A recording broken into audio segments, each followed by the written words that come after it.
So guys, good afternoon, and today is December 24 and nagpe-prefer kami guys for aming Christmas evening. And yan yung namin, yan yung sit up ng aming table, maroon blue and simple decoration lang. Yung aming bisita is yung parents-in-law ng asawa ko, dahil yung asawa niya namatay na 9 years ago or 17 years ago, sorry. And yan yung aming ulam. Yeah, as normally we eat duck sa Christmas Eve, potato and yung brown sauce. And yan yung asawa ko, yung kapatid ko, anak ko, at yung anak ng asawa ko. And then yan yung dad niya, parents-in-law niya. And yan, brown potato with sugar yan. And yan nga, duck normally kasi is traditional food nila yan dito. Duck na inoven, and gumawa pala sino bang gumawa ng na yan ng drinks? I think yung anak niyang lalaki na pangalawa. Masarap yan siya. And late upload na to guys kasi I've been sa Pilipinas. Kaya wala akong upload ng 15 days. So ngayon, nandito na ako sa Denmark. So hindi ganon ka-busy as kagaya sa Pilipinas dahil maraming ganap doon. And I think I'll start kami ng 6 o'clock dyan. And na voice ko lang tao record since kasi may music yung background namin, at ayaw kong demonetized ang aking account. And so that's me drinking. Masarap siya. Yeah. So, ginamit ko yung contact lens, and yun nga, namula yung mata ko. Hindi ko alam kung bakit. And yes, dyan pupunta na kami sa kumain na ata. Tapos na kaming kumain yan, and then pupunta na kami dyan sa my Christmas tree, kung saan nag-picture taking kami dyan. And still may sounds pa rin sa kitchen, kaya voice record na lang. Ilan lang kami niyan, 4 kami dito sa bahay, dagdag yung sister ko at yung 3 niyang anak, at yung 2 parents-in-law niya. So 4, 5, 6, 7, 8, 9 lang ata kami. 5, 6, 7, 8, 11 ba yun? Or 9 kami, hindi ko maalala.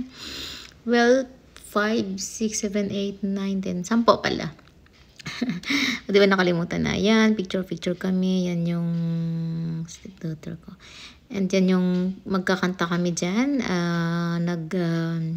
Nagbigay yung, nagdala siya ng, song kung saan kakanta kami. So, binasa lang namin yan while, ikot-ikot kami sa Christmas tree. Normally, tradition nila is magkanta and then iikot sa Christmas tree. So, 3 kanta rin kami. So, andyan na kami sa sala. And yan, nag-start na kami ng kanta dyan. Hindi lang gaano talagang marinig. So, yan. Picture ulit kami. And kakatawa lang. So, ayan na nga. Nag-start na kaming kumanta dyan. Umikot na. Sa Pinas, walang ganyan. Dito lang talaga sa Denmark. So, umikot kami, kumanta. 3 kanta yata kami dyan. And then, normally dito, meron talagang totoong lights, sa Christmas tree. And ako lang nag-decorate niyan. Simple lang sa aming Christmas tree. Medyo na pa nga ako dyan sa Christmas tree na yan. Kasi, okay siya yung sa baba. Pero yung sa taas niya is kalbo. Kaya, yan yung naging settings ko.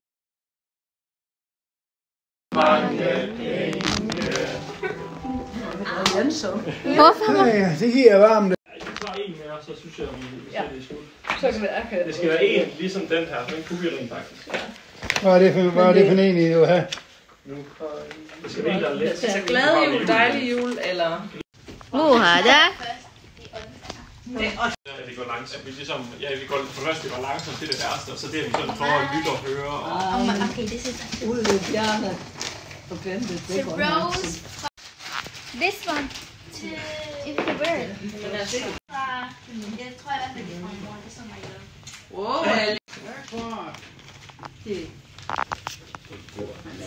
Det er jo også der.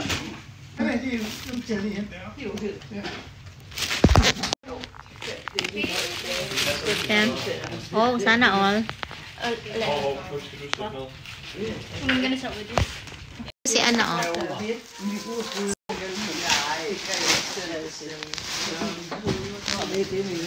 No, you don't have to borrow. Altså, vi kunne have løst nogle problemer i dag. Jeg har kniver, jeg har en ting at slive med. Ja. Og jeg har en lighter. Oh yeah. Oh yeah. Så man kan sige, Parang But it doesn't feel the same way when I got my food. Wow. værsgo. Vil du have det her? Pero medyo hindi ba patas kay Bent mahati kami. Dapat mga banana ba kasi. I'm sorry. Palit. Så så jeg den gang her. Ej, har du set den? 20 Nej. Ito nga talaga guys, yung mga nakuha ko gabi. So guys, yan ang aking na-receive sa aking hobby. Yung Hong Kong Molar ko na Andes. Siya man talaga ang nagbibili sa akin ng ganyan kasi. So, tatlong Andes and yan is pantulog.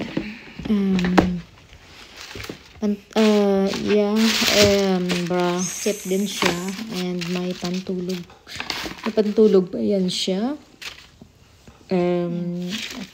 Dalawang underwear and isang bra.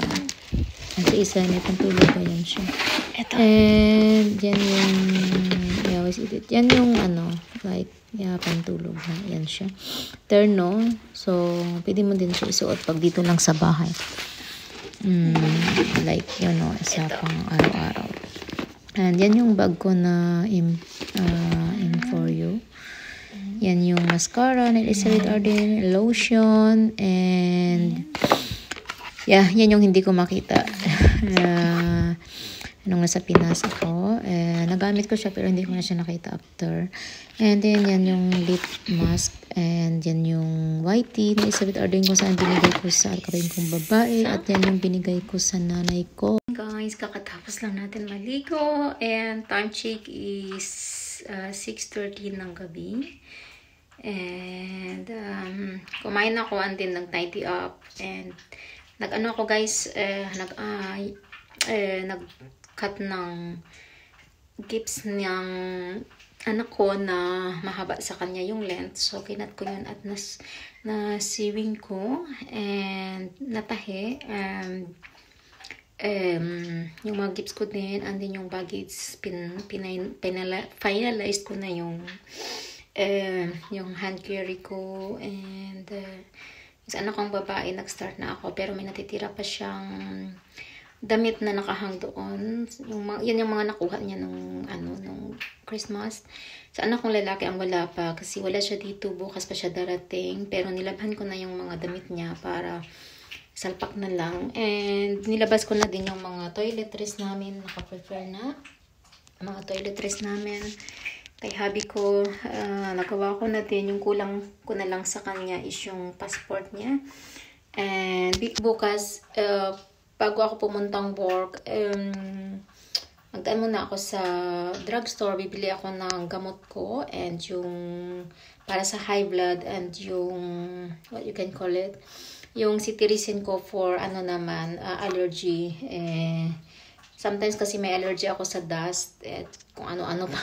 So, hatsyo ako ng hatsyo. And sa may time talaga na pag hindi ako nag-take ng cetirizine, whole day siya. So, it's irritating. Kaya, yun, kailangan pag mayroon ako niya, inom agad din, mawawala. So, ayan, sinipirit ko na yung aming mga perfume. Nilagay ko na nga dito yung mga ibang liquids kasali ng mga perfume ko. Yung maliliit, yung malalaki, sa malaking luggage na lahat. And yung family ko, nagtatanong anong araw ang dating namin. But sorry, hindi talaga nila alam. Pero yung isa kong lalaki na kapatid, deal sa boyfriend ng sister ko since kasi mahirapan siyang mag-prepare ng food pagdating namin sa Sabado ba yun? Yeah, Sabado. Ngayong Sabado na. So, nagpa-help siya but din sabi niya, it's secret lang. So, may nakakaalam yung isa kong kapatid na lalaki. But I think they are expecting na they are coming before talaga yung New Year. So, kasi they also know na aalis yung anak kong dalawa sa Bicol and kami naman sa Malaysia. So, they are expecting really na talaga na, as you can call it, darating talaga kami before New Year talaga. So, but it's okay. Darating kami sa Sabado around mga 3 o'clock ang arrival namin. So, mayroon pa kaming baggage. So, darating kami siguro sa amin mismo is around 4 o'clock or 5 ng hapon. So, that's it guys.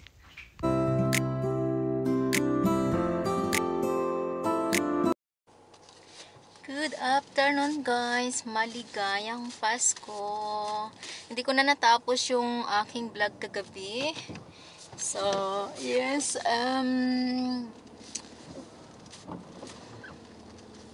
wala na, hindi na ako nakapag-say goodbye. Parang karamihan sa aking vlog, walang goodbye. So, yes, nasa work ako ngayon today and kakatapos lang natin. So, time check is 15:08. Ngayon, dito ako dumaan sa left side kasi susunduin ko ang aking sister. Meron siyang work dito. And yes, I'm very happy sa aking nakuha kagabi na gifts. Na yung iba is wala doon sa wishlist ko, but then si husband ko ang bumili ng mga extra gift. Alam mo yun, yung mga personal things ko like bra, underwear, pantulog. Siya yan taga-bili. So, kung ano mang mayroon akong sinusuot na underwear, bra, patulog, kay Mr. yan galing lahat. So, siya ang aking, siya ang taga-bili ng aking mga ganyan. So, ayun, bukas mag-extra work lang ako kasi sayang, kasi holiday. So, double, siya, pay. And, yes, Wednesday, night shift ako, kasi, tawag dito, kailangan dahil malapit na tayong mag-travel. So, work tayo ng 1 o'clock ng hapon until 9 o'clock ng gabi. So, it's okay. It's fine. Para next day, whole day akong free. And then, after that, mga around 1 o'clock or 1 o'clock ng hapon, na tayo guys. Mag-travel na and see you Philippines. I'm very excited guys. Really, alam mo naman na it's been 4 years, diba? Happy na ang mga persona. So, dito nagtatrabaho yung kapatid kong babae. So, I really don't know. Sabi niya, in 5 minutes pa ata is yung matatapos. Pero okay lang. Dito lang tayo. Ito yung tinatrabahuhan niya guys. Pakita ko lang. Yan yung tinatrabahuhan niya. Mahaba siya, malaking bahay. Ayan. And, yeah. So, bukas yung, yung mister ko at yung mga anak niya, pupunta sila doon sa, ano ba yung tawag dyan? Mother-in-law. ni hubby, sa asawa niyang namatay before. I mean, not before. Sa asawa niyang namatay 19 years ago, I think. So, doon sila, kasi normally, pag second day of Christmas, doon talaga yun sila. Parang, ano na nila yun, kinaugalian, kumbaga. Hindi ako sasama kasi, sabi ko, may trabaho ako, hindi sa work ko, pero sa ano ko, sa extra work. Kasi, sayang, pauwi na tayo. And then, 1 month tayong mag-vacation, so, yeah, sulit-sulitin natin. Yes, and, ayun guys, yeah, ang bilis ng panahon. Soon, 2024. And, nagkakaedad na rin tayo. Every year, +1. Hindi na talaga mapigilan. Mabuti na lang guys, talagang pumunta pala ako sa sa dentist. Kasi after nung nag-dentist ako, talagang comfortable na talaga ako sa aking ngipin. Yung parang wala na akong galing masakit dito, masakit doon. Wala na. As in, perfectly fine. Walang sumasayad, blah blah blah. So, it's better talaga na nag-book ako ng time at parang na-acute ko pa yung pag-ano ko kasi sabi ko, alis na ako, wala ng time. So, at wala din time kasi fully booked na rin sila. Kasi nga, di ba, may mga holidays. So, guys, this is it for today. I hope you enjoy my video. And if you haven't subscribed my channel yet, please do subscribe para po ma-update kayo sa aking next video. Thank you so much, guys. And Merry Christmas to everyone. Bye-bye!